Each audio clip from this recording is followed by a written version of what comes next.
Delhi high court ਨੇ 25 ਅਪ੍ਰੈਲ ਨੂੰ ਹੋਣ ਵਾਲੀ ਦਿੱਲੀ ਸਿੱਖ ਗੁਰਦੁਆਰਾ ਪ੍ਰਬੰਧਕ ਕਮੇਟੀ DSGMC ਦੀਆਂ ਚੋਣਾਂ ਮੁਲਤਵੀ ਕਰਨ ਦੀ ਪਟੀਸ਼ਨ ਨੂੰ ਖਾਰਜ ਕਰ ਦਿੱਤਾ ਹੈ। ਅਸਲ ਵਿੱਚ ਚੋਣਾਂ ਸਸਪੈਂਡ ਕਰਨ ਲਈ ਕੋਰਟ 'ਚ ਪਟੀਸ਼ਨ ਪਾਈ ਗਈ ਸੀ ਅਤੇ ਆਧਾਰ ਕੋਰੋਨਾ ਮਹਾਮਾਰੀ ਦੀ ਉੱਠੀ ਦੂਜੀ ਲਹਿਰ ਨੂੰ ਬਣਾਇਆ ਗਿਆ ਸੀ, ਜਿਸ ਤੇ ਹੁਣ ਕੋਰਟ ਨੇ ਸਪਸ਼ਟ ਕਰ ਦਿੱਤਾ ਹੈ ਕਿ ਉਸ ਦਾ ਚੋਣ ਟਾਲਣ ਦਾ ਕੋਈ ਇਰਾਦਾ ਨਹੀਂ ਹੈ। ਹਾਈ ਕੋਰਟ ਨੇ ਕਿਹਾ ਕਿ ਇੱਕ ਵਾਰ ਚੋਣ ਕਰਵਾਉਣ ਦਾ ਫੈਸਲਾ ਲਿਆ ਗਿਆ ਹੈ ਅਤੇ ਸ਼ਹਿਰ ਵਿੱਚ ਕੋਵਿਡ ਪ੍ਰਭਾਵਿਤ ਵਿਅਕਤੀਆਂ ਦੀ ਸੰਖਿਆ ਵਿੱਚ ਵਾਧਾ ਹੋਣ ਦੇ ਬਾਵਜੂਦ ਪ੍ਰਕਿਰਿਆ ਨੂੰ ਰੋਕਿਆ ਨਹੀਂ ਜਾ ਸਕਦਾ ਹੈ, ਜੋ ਕਿ ਕੁਝ ਪਾਬੰਦੀਆਂ ਸਮੇਤ ਜਾਰੀ ਰਹੇਗੀ। ਅਜਿਹੇ ਨੀਤੀਗਤ ਮਾਮਲਿਆਂ ਵਿੱਚ ਅਦਾਲਤ ਦਖਲ ਨਹੀਂ ਦੇਵੇਗੀ। ਜਸਟਿਸ ਰਾਜੀਵ ਸਹਾਏ ਐਂਡਲਾ ਅਤੇ ਅਮਿਤ ਬਾਂਸਲ ਦੇ ਬੈਂਚ ਨੇ ਕਿਹਾ ਕਿ ਇੱਕ ਵਾਰ ਜਦੋਂ ਇਹ ਵਿਖਾਇਆ ਜਾਂਦਾ ਹੈ ਕਿ ਚੋਣਾਂ ਕਰਵਾਉਣ ਤੋਂ ਪਹਿਲਾਂ ਇਹ ਹੋ ਰਿਹਾ ਹੈ ਕਿ ਵਾਇਰਸ ਫੈਲਣ ਦੀ ਸਥਿਤੀ ਨੂੰ ਯਕੀਨੀ ਬਣਾਉਣ ਲਈ ਦਿਸ਼ਾ ਨਿਰਦੇਸ਼ ਅਦਾਲਤ ਅਜਿਹੇ ਨੀਤੀਗਤ ਮਾਮਲਿਆਂ ਵਿੱਚ ਦਖਲ ਨਹੀਂ ਦੇ ਸਕਦੀ। ਬੈਂਚ ਨੇ ਕਿਹਾ ਕਿ ਜਵਾਬਦੇਹ ਦਿੱਲੀ ਸਰਕਾਰ ਅਤੇ ਕੇਂਦਰ ਸਰਕਾਰ ਪਹਿਲਾਂ ਹੀ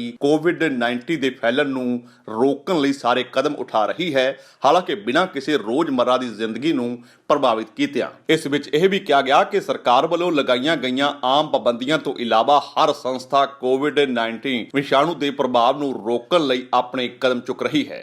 ਸਾਨੂੰ ਪੂਰਾ ਵਿਸ਼ਵਾਸ ਹੈ ਕਿ ਨਾ ਸਿਰਫ ਦਿੱਲੀ ਸਰਕਾਰ ਚੋਣਾਂ ਦੌਰਾਨ ਵਾਇਰਸ ਫੈਲਣ ਤੋਂ ਰੋਕਣ ਲਈ ਪਹਿਲਾਂ ਹੀ ਜਾਰੀ ਦਿਸ਼ਾ ਨਿਰਦੇਸ਼ਾਂ ਨੂੰ ਲਾਗੂ ਕਰੇਗੀ, DSGMC ਵਜੋਂ ਇੱਕ ਸੰਸਥਾ ਵੀ ਇਹ ਯਕੀਨੀ ਬਣਾਉਣ ਲਈ ਹਰ ਸੰਭਵ ਕਦਮ ਉਠਾਏਗੀ ਕਿ ਚੋਣਾਂ ਦਾ ਪ੍ਰਬੰਧ ਕੋਵਿਡ ਫੈਲਣ ਦਾ ਸਾਧਨ ਨਾ ਹੋਵੇ। ਪਟੀਸ਼ਨ ਕਰਤਾ ਜਗਮੋਹਨ ਸਿੰਘ ਅਤੇ ਮਨਜੀਤ ਸਿੰਘ ਚੁੱਗ ਨੇ 7 ਅਪ੍ਰੈਲ ਨੂੰ ਗੁਰਦੁਆਰਾ ਚੋਣ ਡਾਇਰੈਕਟੋਰੇਟ ਦੁਆਰਾ ਬਣਾਈ ਗਈ ਸੂਚੀ ਵਿੱਚ ਵੋਟਰਾਂ ਦੁਆਰਾ 7 ਅਪ੍ਰੈਲ ਨੂੰ ਚੀਫ ਜਸਟਿਸ ਨੂੰ ਇੱਕ ਪੱਤਰ ਭੇਜਿਆ ਗਿਆ ਸੀ ਅਤੇ ਇਸ ਨੂੰ ਪਟੀਸ਼ਨ ਦੇ ਤੌਰ ਤੇ ਰਜਿਸਟਰਡ ਕਰਕੇ ਬੈਂਚ ਦੇ ਸਾਹਮਣੇ ਰੱਖਿਆ ਗਿਆ ਸੀ। ਪਟੀਸ਼ਨ ਕਰਤਾਵਾਂ ਨੇ ਇਸ ਆਧਾਰ ਤੇ ਚੋਣਾਂ ਮੁਲਤਵੀ ਕਰਨ ਦੀ ਮੰਗ ਕੀਤੀ ਸੀ ਕਿ ਕੌਮੀ ਰਾਜਧਾਨੀ ਦਿੱਲੀ ਵਿੱਚ ਕੋਵਿਡ ਮਾਮਲਿਆਂ ਵਿੱਚ ਬੇਮਿਸਾਲ ਵਾਧਾ ਹੋਇਆ ਹੈ। ਉਹਦੇ ਡਾਕਟਰਾਂ ਨੇ ਕਿਹਾ ਕਿ ਜੇ ਕੇਸ ਉੱਚ ਰੇਟ ਤੇ ਵਧਦੇ ਰਹੇ ਤਾਂ ਦਿੱਲੀ ਵਿੱਚ ਹਰ ਰੋਜ਼ 15,000 ਤੋਂ ਵੱਧ ਕੇਸ ਹੋਣਗੇ ਅਤੇ ਸਥਿਤੀ ਬੇहद ਗੰਭੀਰ ਹੈ, ਜਿੱਥੇ ਨਿਯਮਾਂ ਦੀ ਪਾਲਣਾ ਨਹੀਂ ਹੁੰਦੀ। ਸੋ ਦਿੱਲੀ ਦੀ ਸਥਿਤੀ ਨੂੰ ਵੇਖ ਕੇ ਦਿੱਲੀ ਸਿੱਖ ਗੁਰਦੁਆਰਾ ਪ੍ਰਬੰਧਕ ਕਮੇਟੀ ਚੋਣਾਂ ਫਿਲਹਾਲ ਟਾਲ ਦਿੱਤੀਆਂ ਜਾਣ। ਪਟੀਸ਼ਨ ਕਰਤਾਵਾਂ ਵੱਲੋਂ ਕੋਰਟ ਵਿੱਚ ਇਹ ਹਵਾਲਾ ਰੱਖਿਆ ਗਿਆ ਸੀ। ਉਹਨਾਂ ਦੱਸਿਆ ਕਿ ਵੱਖ-ਵੱਖ ਪਾਰਟੀਆਂ ਤੇ ਉਹਨਾਂ ਦੇ ਉਮੀਦਵਾਰਾਂ ਦੁਆਰਾ ਰੱਖੀਆਂ ਗਈਆਂ ਚੋਣ ਮੀਟਿੰਗਾਂ ਦੌਰਾਨ ਇਹ ਵੇਖਿਆ ਗਿਆ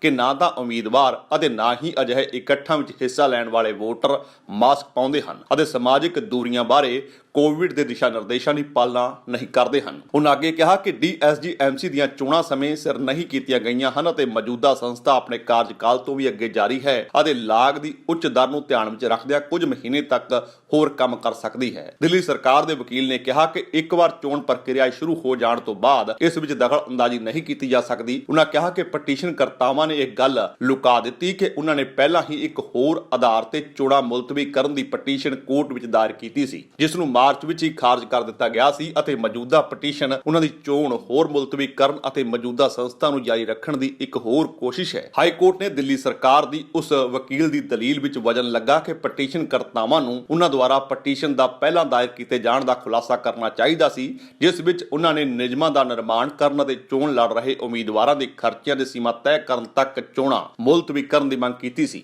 ਪਹਿਲਾਂ ਪਟੀਸ਼ਨਾਂ ਅਤੇ ਮੌਜੂਦਾ ਪਟੀਸ਼ਨਾਂ ਵਿੱਚ ਚੋਣਾਂ ਮੁਲਤਵੀ ਕਰਨ ਦੀ ਮੰਗ ਕਰਨ ਵਾਲੇ ਪਟੀਸ਼ਨ ਕਰਤਾਵਾਂ ਦੇ ਵਤੀਰੇ ਨਾਲ ਇਹ ਸ਼ੱਕ ਪੈਦਾ ਹੁੰਦਾ ਹੈ ਕਿ ਪਟੀਸ਼ਨ ਮੌਜੂਦਾ ਕਮੇਟੀ ਮੈਂਬਰਾਂ ਦੇ ਇਸ਼ਾਰੇ ਤੇ ਕਾਰਵਾਈ ਕਰ ਰਹੇ ਹਨ, ਜੋ DSGMC ਦੇ ਮੈਂਬਰ ਵਜੋਂ ਆਪਣਾ ਕਾਰਜਕਾਲ ਪੂਰਾ ਕਰਨ ਦੀ ਇੱਛਾ ਰੱਖਦੇ ਹਨ। ਨਿਰਧਾਰਤ ਸਮੇਂ ਤੋਂ ਪਰੇ ਪਟੀਸ਼ਨ ਵਿੱਚ ਕੋਈ ਯੋਗਤਾ ਨਹੀਂ, ਜਿਸ ਨੂੰ ਬੈਂਚ ਨੇ ਬਰਖਾਸਤ ਕਰ ਦਿੱਤਾ। ਸੋ ਕੋਵਿਡ ਬਹਾਨੇ ਦਿੱਲੀ ਕਮੇਟੀ ਚੋਣਾਂ ਟਾਲਣ ਦੀ ਇਹ ਕੋਈ ਸਾਜ਼ਿਸ਼ ਸੀ ਜਾਂ ਕੁਝ ਹੋਰ। ਇਸ ਵਾਰ ਆਧਾਰ ਕੋਰੋਨਾ ਨੂੰ ਬਣਾਇਆ ਗਿਆ, ਪਰ ਕੋਰਟ ਵਿੱਚ ਸਾਫ਼ ਹੋ ਗਿਆ ਕਿ ਕੋਰਟ ਨੇ DSGMC ਚੋਣਾਂ ਟਾਲਣ ਤੋਂ ਸਾਫ਼ ਇਨਕਾਰ ਕਰਦਿਆਂ ਪਟੀਸ਼ਨ ਕਰਤਾਵਾਂ ਦੀ ਮਨਸ਼ਾ ਤੇ ਵੀ ਸਵਾਲ ਖੜੇ ਕਰ ਦਿੱਤੇ ਹਨ। ਬਿਊਰੋ ਰਿਪੋਰਟ ਸਿੱਖ ਨਿਊਜ਼ ਐਕਸਪ੍ਰੈਸ।